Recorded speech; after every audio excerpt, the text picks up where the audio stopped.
Acordei e vi minha filha Raquel cortando meus cartões de crédito com uma tesoura de cozinha, enquanto o marido dela, Dudu, fotografava meus frascos de remédios, sussurrando sobre provas de declínio mental. Eles não sabiam que a Polícia Federal já os estava gravando há 3 meses. Ou que os cartões que estavam destruindo eram iscas que eu havia plantado depois de descobrir o plano deles de me declarar incapaz e roubar minha herança de 18 milhões de reais. Se você está vendo isso, se inscreva e me diga de onde você está assistindo. Deixe eu voltar e contar como uma professora aposentada de 68 anos acabou trabalhando com agentes federais para derrubar sua própria carne e sangue. 6 meses atrás, numa terça-feira úmida em Salvador, ouvi Raquel ao telefone no banheiro de hóspedes. Ela pensou que eu estava na minha aula de hidroginástica, mas eu tinha voltado mais cedo com uma enxaqueca. Através da porta fina, ouvi ela dizer: "A mãe está piorando. Ontem, ela me chamou de Juliana 2 vezes. Precisamos agir rápido com o pedido de interdição antes que ela dê tudo para aquela igreja dela." Meu sangue virou água gelada. Juliana era o nome da minha falecida irmã, e eu nunca confundi minhas filhas. Mais importante, eu nunca mencionei deixar dinheiro para nenhuma igreja. Fiquei paralisada no meu corredor, segurando minha sacola de piscina, enquanto minha filha de 41 anos conspirava contra mim como se eu fosse uma estranha a ser enganada.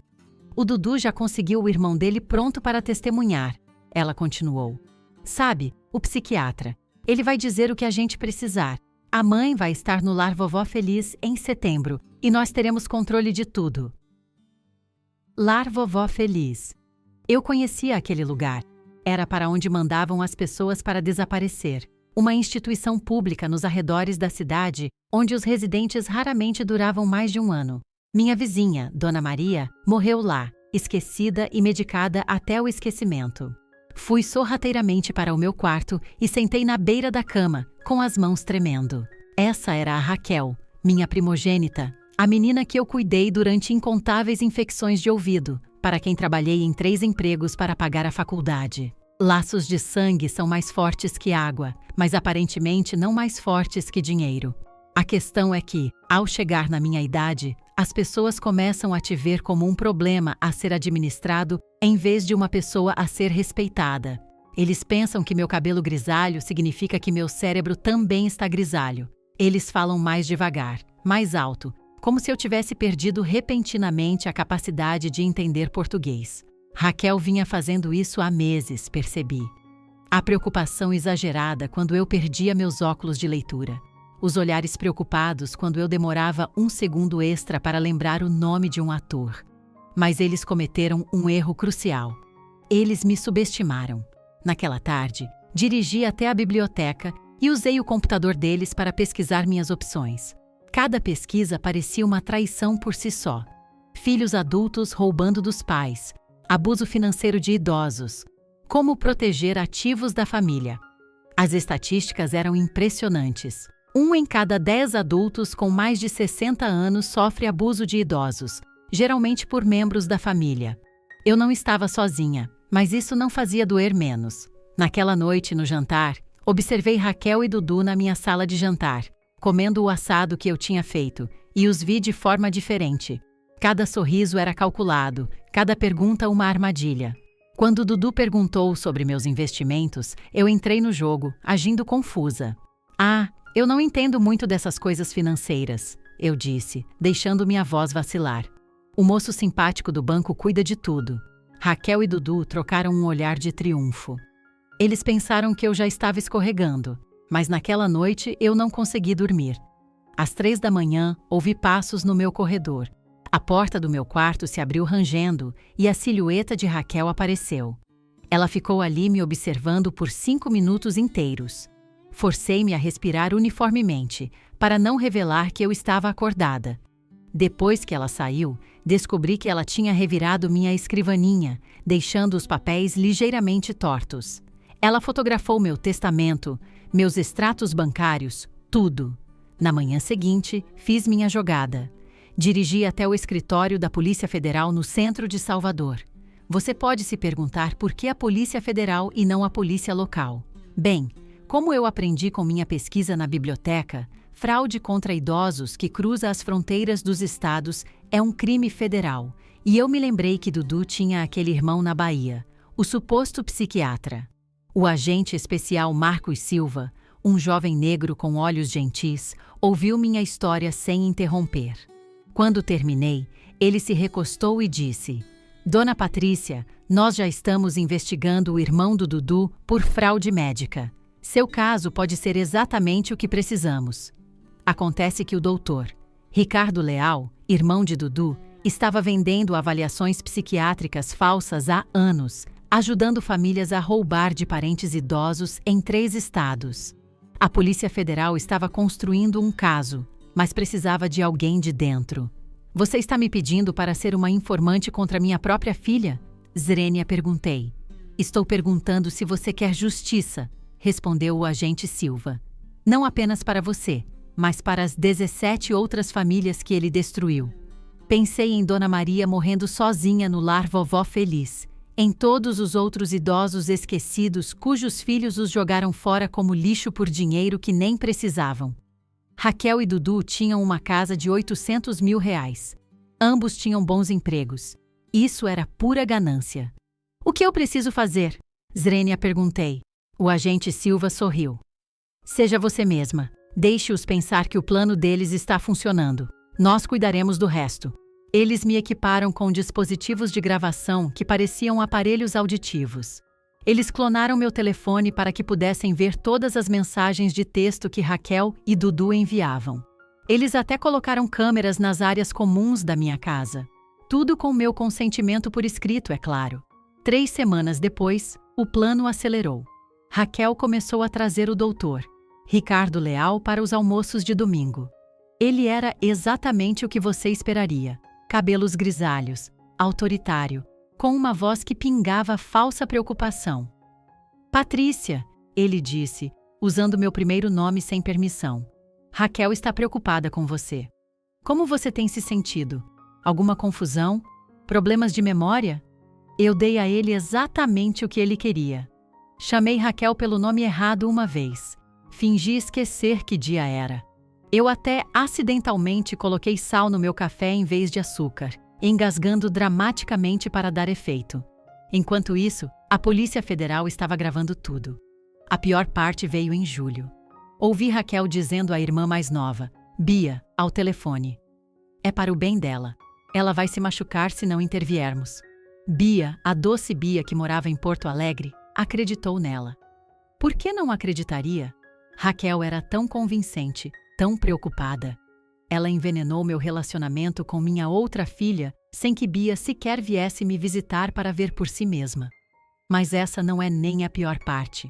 O pior foi quando Raquel trouxe meus netos, meus preciosos Léo e Sofia, e disse a eles: a vovó está doente, o cérebro dela não funciona direito mais. É por isso que ela pode dizer coisas estranhas. Sofia, de 7 anos, olhou para mim com tanta pena. Tudo bem, vovó. Mamãe diz que você não pode evitar. Eu queria gritar, dizer a ela que sua mãe era uma mentirosa e uma ladra. Mas sorri e concordei com a cabeça, desempenhando meu papel enquanto a raiva crescia dentro de mim como uma fornalha. Na minha idade, você pensa que já experimentou todo tipo de dor.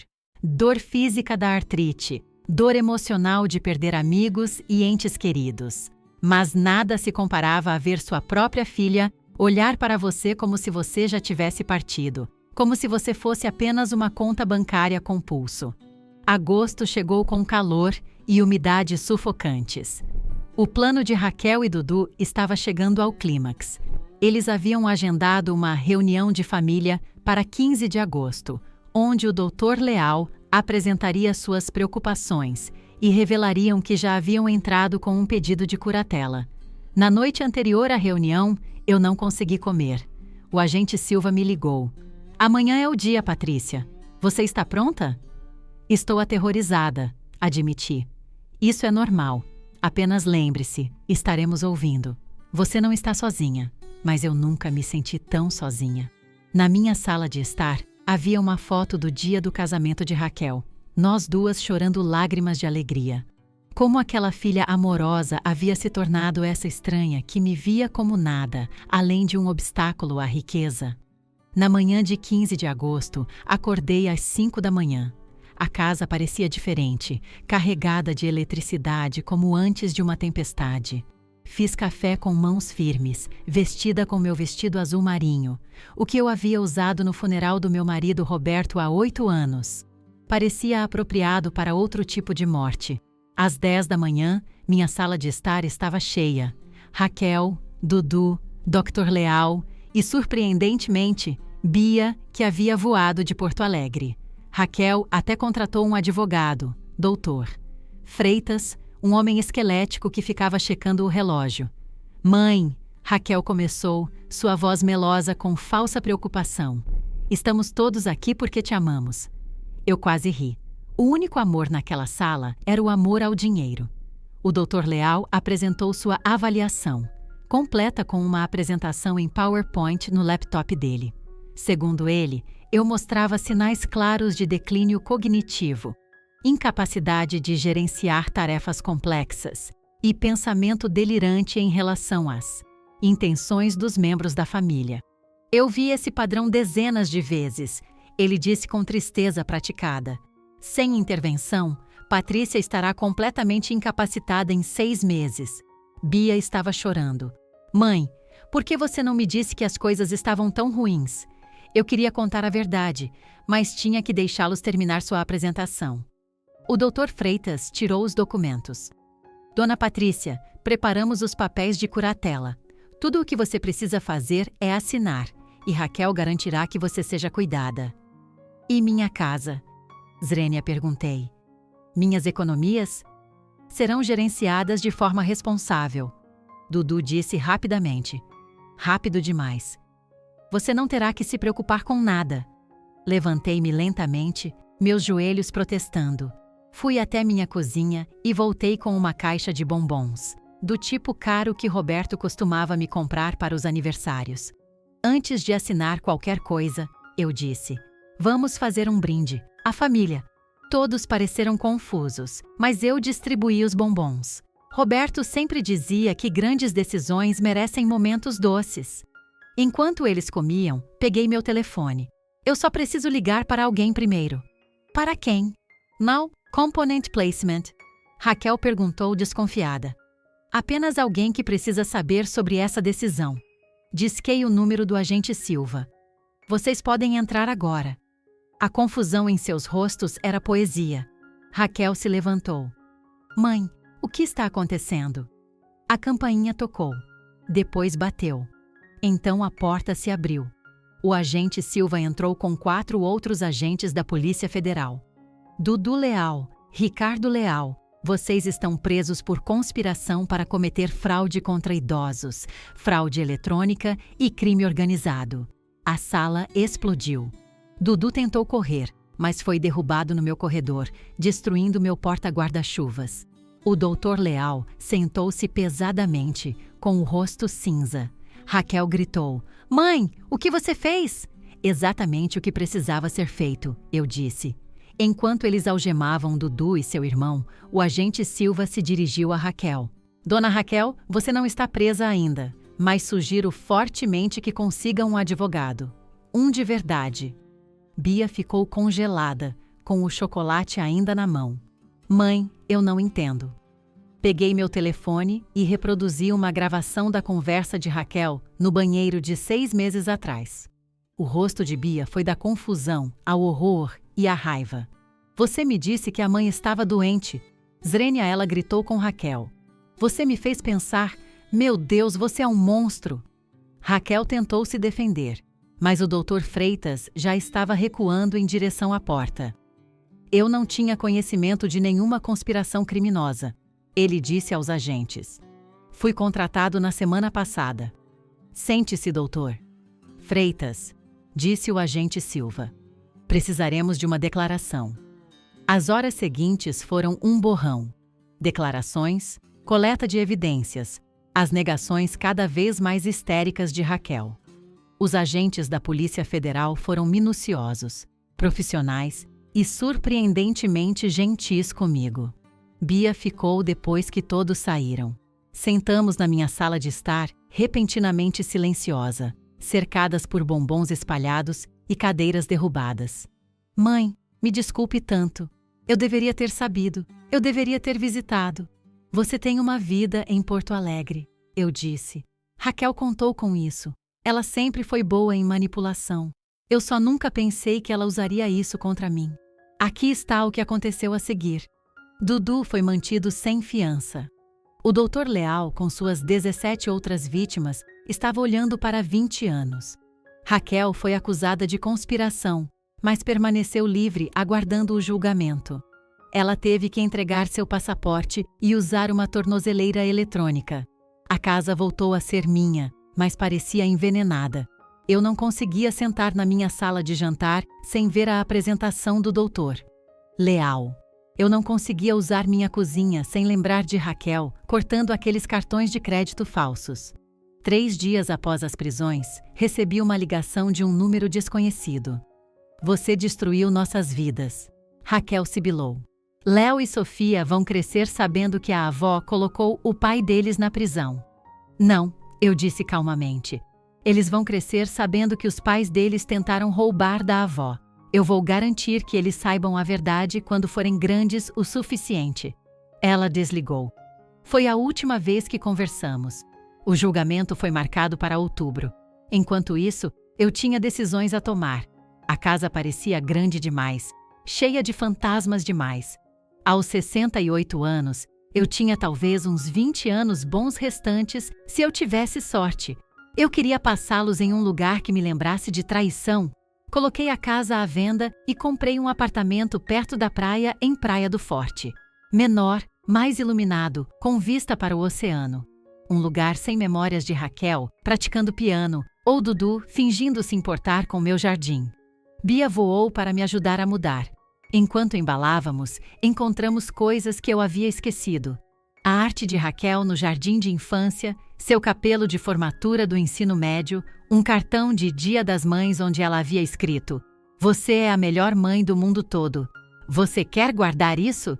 Zrenia Bia perguntou gentilmente. Olhei para o rosto de infância da minha filha em uma fotografia, com dentes faltando e sorrindo. Não, aquela garotinha se foi. Ela morreu há muito tempo. Eu só não percebi. Doamos tudo para a Legião da Boa Vontade. O julgamento em outubro foi brutal.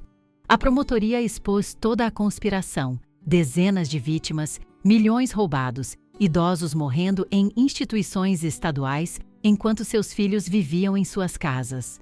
O Dr. Leal vinha fazendo isso há 15 anos. Quando testemunhei, Raquel não olhou para mim. Ela havia perdido peso, suas roupas de grife substituídas por um terno preto simples. Dudu manteve a cabeça baixa, derrotado. "Dona Patrícia", perguntou o promotor, "por que você foi à Polícia Federal?" Olhei para o júri. 12 estranhos que detinham o destino da minha filha. Porque percebi que se eles podiam fazer isso comigo, a própria mãe deles, eles podiam fazer com qualquer um. E eles fizeram. 17 outras famílias destruídas por ganância. Foi difícil entregar sua própria filha? 41 anos de maternidade, e foi nisso que deu, eu disse. Sim, foi difícil. Mas o que eles fizeram foi mais difícil. Eles olharam para mim e viram cifrões, não a mulher que os criou, que se sacrificou por eles. Eles me jogaram fora como lixo. Então, eu tirei o lixo. O júri deliberou por 6 horas. Dudu pegou 12 anos. O Dr. Leal pegou 18. Raquel pegou 5 anos de liberdade condicional e teve que pagar restituição a todas as vítimas de sua parte dos bens conjugais. Após o veredito, Raquel se aproximou de mim do lado de fora do tribunal. "Espero que você esteja feliz." "Estou livre", eu disse. "Isso é melhor do que feliz." Ela se afastou e eu sabia que nunca mais haveria. Léo e Sofia cresceriam sem me conhecer, envenenados contra mim pela versão dos eventos de sua mãe. Esse era o preço da justiça. Mas aqui está a reviravolta que ninguém esperava, nem mesmo eu. 2 semanas após o julgamento, recebi uma ligação do agente Silva. "Patrícia, talvez você queira se sentar para isso." "O que agora?" Swinguei e perguntei exausta pelo drama. A Polícia Federal tem um fundo para pessoas que auxiliam em grandes investigações. Dado o escopo deste caso e seu papel nele, você é elegível para uma recompensa. Eu não quero dinheiro por entregar minha filha. Não é por isso, é por nos ajudar a fechar 17 casos de fraude contra idosos. O valor é de 1,7 milhão de reais. Eu me sentei então, com força. Com o dinheiro da venda da casa e a recompensa da Polícia Federal, eu tinha mais do que jamais tive. Aos 68 anos, eu estava recomeçando com 9 milhões e 200 mil reais, mais do que os 7 milhões e 500 mil reais que Raquel havia tentado roubar. Bia me visitou para o Dia de Ação de Graças. Cozinhamos peru na minha nova cozinha, olhando para o oceano. Os filhos dela, adolescentes agora, jogavam videogames na minha sala de estar. Você sente falta dela? Component Placement Bia perguntou, se referindo a Raquel. Eu sinto falta de quem eu pensava que ela era, eu disse. Mas essa pessoa nunca existiu. Ela sempre foi capaz disso. Eu só a amei demais para ver. Você acha que ela vai mudar? Pensei sobre isso enquanto regava o peru. As pessoas não mudam aos 41 anos. Elas apenas revelam quem sempre foram. Naquele dezembro, fiz algo que sempre sonhei, mas nunca pude pagar. Comecei uma fundação para vítimas de fraude contra idosos, o Fundo Patrícia Silva de Segunda Chance. Fornecemos assistência jurídica, moradia temporária e aconselhamento para idosos cujas famílias os traíram. Em nosso primeiro ano, ajudamos 43 pessoas. Dona Maria teria se orgulhado. Contratei um jovem advogado inteligente chamado Marcos, sem relação com o agente Silva, que havia processado casos de abuso contra idosos. Ele tinha uma paixão por justiça e me chamava de Dona P com genuíno afeto, não condescendência. Sabe o que eu amo neste trabalho? Swing, ele disse um dia. Estamos provando que envelhecer não significa ficar mais fraco. Você é a prova disso. Na minha idade, você deveria estar diminuindo o ritmo, se preparando para o fim. Em vez disso, eu estava começando. Aprendi a usar as redes sociais para divulgar informações sobre fraude contra idosos. Testemunhei perante a Assembleia Legislativa sobre o fortalecimento das leis de curatela. Eu até comecei a namorar um viúvo chamado Francisco que me fazia rir e não me tratava como se eu fosse frágil. Raquel entrou em contato uma vez através de Bia, pedindo dinheiro para o fundo universitário de Léo. A audácia ainda me tira o fôlego. Criei fundos fiduciários para ambos os netos que eles podem acessar aos 25 anos, com uma condição. Eles têm que passar um dia comigo, ouvindo meu lado da história. Se eles optarem por não fazer isso, o dinheiro vai para a fundação. Às vezes eu caminho na praia ao pôr do sol, pensando nas estranhas reviravoltas que a vida dá. Eu deveria estar amargurada, mas não estou. A traição de Raquel me libertou da prisão do amor incondicional. Aprendi que sangue não significa lealdade, que a família pode ser escolhida e que aos 68 anos eu era mais forte do que jamais soube. As outras vítimas do esquema do doutor Leal às vezes me ligam. Formamos um grupo de apoio que se reúne mensalmente. Nos chamamos de sobreviventes prateados.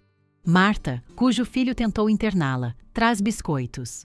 Jaime, cuja filha roubou sua pensão, conta piadas impróprias que nos fazem rir. Somos uma família, unida pela traição, mas definida pela sobrevivência. No mês passado, recebi uma carta de Léo, meu neto. Ele tem 14 anos agora. Dizia: querida vovó, mamãe diz que você é uma pessoa má que machucou nossa família, mas a mãe do meu amigo disse que você é uma heroína que impediu que pessoas más machucassem pessoas idosas. Estou confuso. Talvez quando eu for mais velho, você possa me contar o que realmente aconteceu. Com amor, Léo. Chorei por 1 hora. Depois respondi: querido Léo, eu não sou uma pessoa má ou uma heroína. Eu sou apenas uma avó que teve que fazer uma escolha impossível. Quando você estiver pronto, eu vou te contar tudo. Até lá, saiba que eu te amo. Não importa o que aconteça. Com amor, vovó. Talvez haja esperança para a próxima geração, afinal. Ao terminar de contar essa história, já se passaram 2 anos desde aquela manhã em que encontrei Raquel no meu quarto com aquelas tesouras. O apartamento é tranquilo, cheio de móveis novos e sem fantasmas. A fundação ajudou mais de 100 pessoas. Bia me visita a cada poucos meses com sua família. Francisco e eu estamos planejando um cruzeiro para o Alasca. Eles pensaram que eu era apenas uma velha indefesa, alguém para ser descartado e roubado.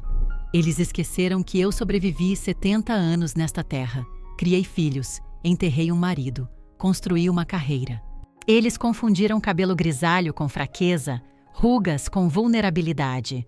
Eles aprenderam que não nos tornamos menos à medida que envelhecemos, nos tornamos mais. Mais experientes, mais intuitivos, mais perigosos quando encurralados.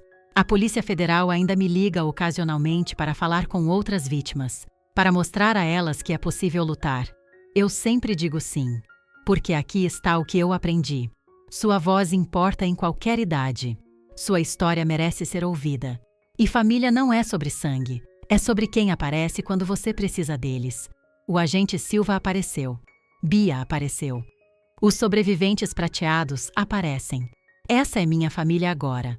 Quanto a Raquel, ouvi através de Bia que ela está trabalhando como recepcionista, morando em um apartamento pequeno, lutando para sobreviver após o divórcio de Dudu. Parte de mim sente satisfação, parte de mim não sente nada. A mãe em mim, a parte que se lembra de segurá-la quando bebê, sempre amará quem ela poderia ter sido. Mas a mulher que ela tentou destruir não tem espaço para perdão. Algumas traições cortam fundo demais para cicatrizar. Algumas pontes, uma vez queimadas, devem permanecer cinzas. E algumas lições vêm ao preço de tudo que você pensava que sabia sobre o amor. Estou com 70 anos agora. Tenho talvez 15 anos bons restantes, talvez 20 se eu tiver sorte. Pretendo passá-los vivendo, não apenas sobrevivendo. A fundação será meu legado, não a filha que tentou me destruir. Cada pessoa que ajudamos é uma vitória sobre a ganância de Raquel, a crueldade de Dudu e a maldade do Dr. Leal. Eles queriam meu dinheiro. Em vez disso, eles me deram um propósito. Obrigado por ouvir. Não se esqueça de se inscrever e sinta-se à vontade para compartilhar sua história nos comentários. Sua voz importa.